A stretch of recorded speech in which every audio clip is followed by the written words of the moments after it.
में ही गाने वाली ये सिंगर कौन है? कौन है जिसे इतनी खूबसूरत आवाज के बावजूद करना पड़ा था स्ट्रगल? आज के बॉलीवुड के गाने को लेकर ये क्या कह दिया था इस सिंगर ने? नमस्कार दोस्तों, स्वागत है आपका बॉलीग्राड स्टूडियोज में। आज हम बात करने जा रहे हैं अलका याग्निक जी से जुड़े कुछ इंटरेस्टिंग और अननोन फैक्ट्स के बारे में। एक ऐसी गायिका जिन्होंने अपने दिलकश आवाज से लोगों को दीवाना बना दिया। एक आवाज जो लता मंगेशकर और आशा भोसले जैसे कलाकारों के बाद अगर बहुत मशहूर हुई है तो वो उन्हीं की आवाज है। जी हाँ, हम बात कर रहे हैं बॉलीवुड प्लेबैक सिंगर अलका याग्निक जी की। आइए आज उनके बारे में कुछ बेहद ही खास और अनजानी बातें हम आपको बताते हैं। अलका का जन्म 28 मार्च 1966 को कोलकाता के एक गुजराती परिवार में हुआ था। उनकी मां शुभा एक इंडियन क्लासिकल सिंगर थी। उन्होंने ही अलका को संगीत की ट्रेनिंग दी। मात्र 6 साल की उम्र में अलका ने कोलकाता में ऑल इंडिया रेडियो की आकाशवाणी के लिए गाना शुरू किया। 10 साल की उम्र में उनकी मां उन्हें मुंबई ले आई। यहाँ उन्हें काफी कठिनाइयों का सामना करना पड़ा क्योंकि लोगों का कहना था कि उनकी आवाज में मैच्योरिटी नहीं है। लेकिन जब राज कपूर ने अलका की आवाज सुनी तो उन्हें उनकी आवाज का जादू साफ दिखाई दिया। राज कपूर ने उन्हें म्यूजिक डायरेक्टर लक्ष्मीकांत के पास भेज दिया। इसके बाद साल 1980 में उन्होंने अपना पहला गाना फिल्म पायल की झंकार के लिए गाया था। साल 1981 में फिल्म लवारिस के लिए उन्होंने मेरे अंगने में गाया, लेकिन उन्हें बड़ा ब्रेक मिला फिल्म तेजाब में, जिसमें उन्होंने 1, 2, 3 गाया और लोगों पर उनकी आवाज का जादू चारों ओर फैल गया। इस गाने के लिए उन्हें film fair award for best playback singer female का अवार्ड भी मिला। बस फिर क्या था, अलका याग्निक का करियर चल पड़ा और उन्होंने एक के बाद एक कई हिट गाने दिए। क्या आप जानते हैं कि अलका 1100 फिल्मों में करीब 24,000 से भी ज्यादा गाने गा चुकी हैं? जी हाँ, पिछले कुछ सालों से लेकिन वो गाना बंद कर चुकी है। इसकी वजह है वो आज के संगीत में बदलाव को मानती हैं। बॉलीवुड के गानों में इतना बदलाव आ गया है कि 90 के दशक के सिंगर जैसे कुमार सानू, उदित नारायण और अलका याग्निक को काम मिलना ही बंद हो गया है। अलका का मानना है कि बॉलीवुड में गानों की मधुरता खो गई है और उसकी जगह फुहड़ता ने ले ली है। बहरहाल एक बेहद ही खास फिल्म गदर एक प्रेम कथा में उन्होंने उदित नारायण के साथ मिलकर एक खूबसूरत गाना गाया था जिसका नाम है उड़ जा काले कांव। की OTT शो कबूल है 2.0 में नजर आई थी। आपको बता दें कि उनके सपोर्टिंग रोल वाली गदर एक प्रेम कथा का सिक्वल बन रहा है जिसमें कई नए पुराने स्टार्स होंगे। हालांकि आपको जानकर दुख होगा कि लिलेट फिल्म में नहीं होंगी। फिल्म में लीड एक्ट्रेस के तौर पर सारा अली खान को लिया जाएगा, जिसके लिए मेकर्स का मानना है कि लिलेट उनकी मां के रोल के लिए ज्यादा एज्ड लगेंगी। पर आखिर कौन होगा फिर सारा की मां के रोल में, जानने के लिए आपको हमारी अगली वीडियो को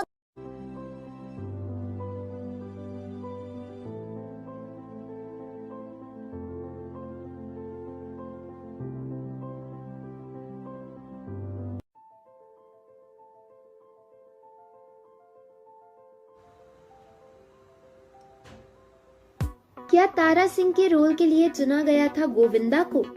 किसकी रियल लाइफ से ये रियल लाइफ अलग थी? बॉलीवुड में क्या फिर वापसी करेंगे चीची गदर से? आज हम बात करने जा रहे हैं तो ऐसे शख्स की जिनकी पर्सनालिटी एक दूसरे से एकदम जुदा है, लेकिन फिर भी वो एक ही फिल्म के लिए कास्ट हुए थे। अगर एक आग है तो एक पानी, अगर एक गुस्सा है तो दूसरा हंसी। जी हाँ, हम बात कर रहे हैं सनी देओल और गोविंदा की। अब आप सोच रहे होंगे कि ऐसे कैसे हो सकता है, क्योंकि इन दोनों को तो साथ कभी नहीं देखा गया। तो जी बिल्कुल ठीक सोचा आपने। पर अगर मैं कहूँ कि आप ये सोचे कि गदर में सनी की जगह गोविंदा हैंडपंप उखाड़ते तो आपको भी हंसी आई ना? इसी तरह गोविंदा को भी आई।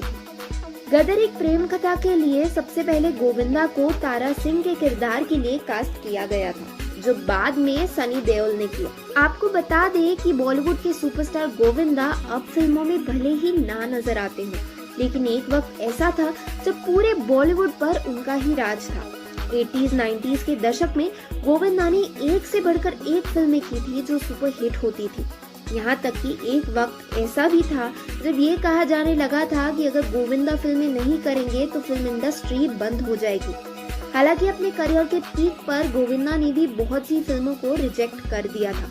गोविंदा के हाथ से एक सबसे सुपरहिट फिल्म निकली थी गदर, जो सनी देओल के करियर की सबसे बेहतरीन फिल्म में से एक साबित हुई। गदर एक प्रेम कथा फिल्म देखने के बाद कोई ये सोच भी नहीं सकता कि इस फिल्म में सनी की जगह कोई और ले सकता है। हालांकि बहुत कम लोगों को ये बात पता है कि सनी देओल से पहले ये फिल्म गोविंदा को ऑफर की गई थी। एक इंटरव्यू में खुद गोविंदा ने इस बारे में खुलासा किया था। उन्होंने बताया था कि गदर के मेकर्स उनके पास इस फिल्म का ऑफर लेकर आए थे। उन्हें फिल्म पसंद भी थी, लेकिन एक खास वजह से उन्हें ये फिल्म छोड़नी पड़ी।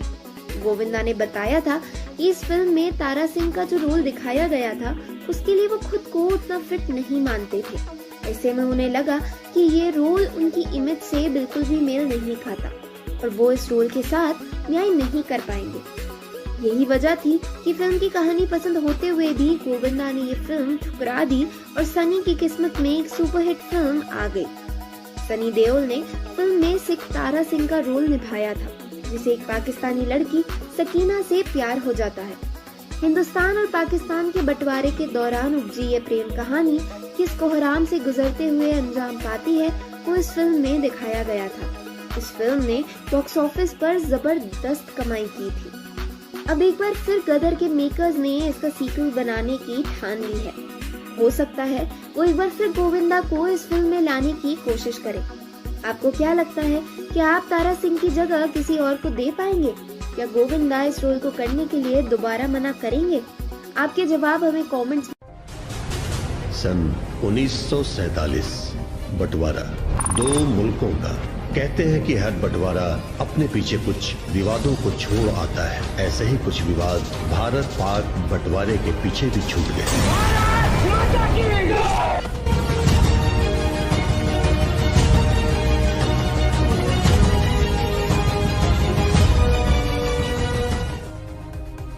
बनने जा रही है गदर 2। ऐसे शूट हुआ था फिल्म का रेल वाला सीन। कहाँ हुई थी गदर फिल्म के हैंडपंप वाले सीन की शूटिंग? कैसे एक नई ट्रेन को पुराना बना दिया गया था। हेलो फ्रेंड्स, आप देख रहे हैं बॉलीग्राज स्टूडियोज। मैं हूं सोनिका जुयाल।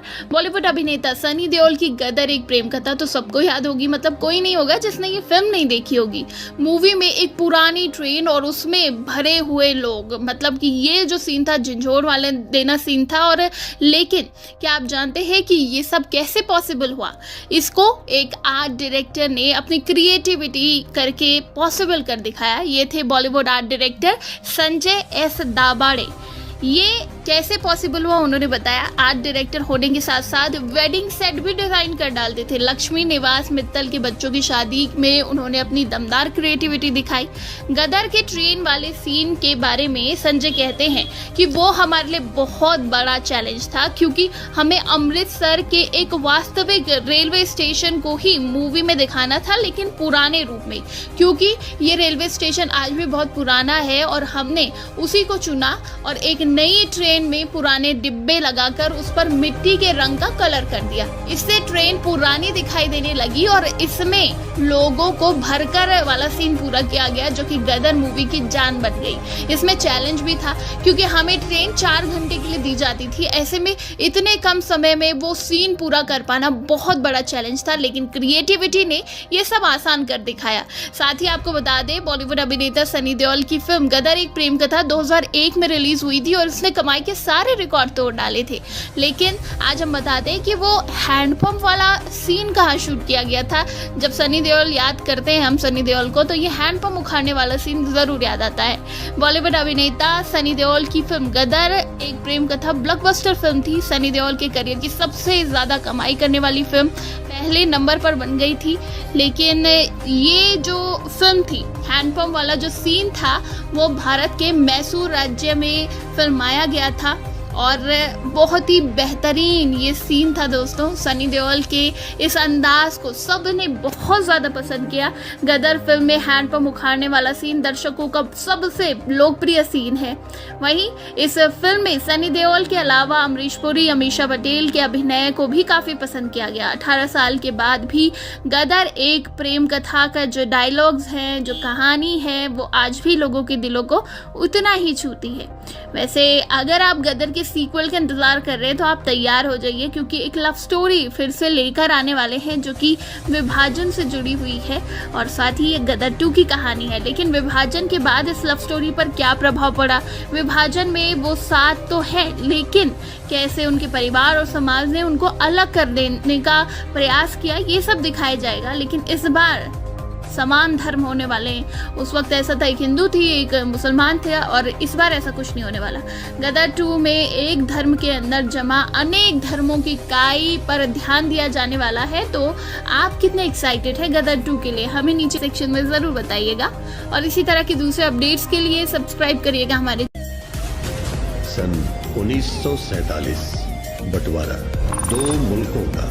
कहते हैं कि हर बंटवारा अपने पीछे कुछ विवादों को छोड़ आता है। ऐसे ही कुछ विवाद भारत पाक बंटवारे के पीछे भी छूट गए।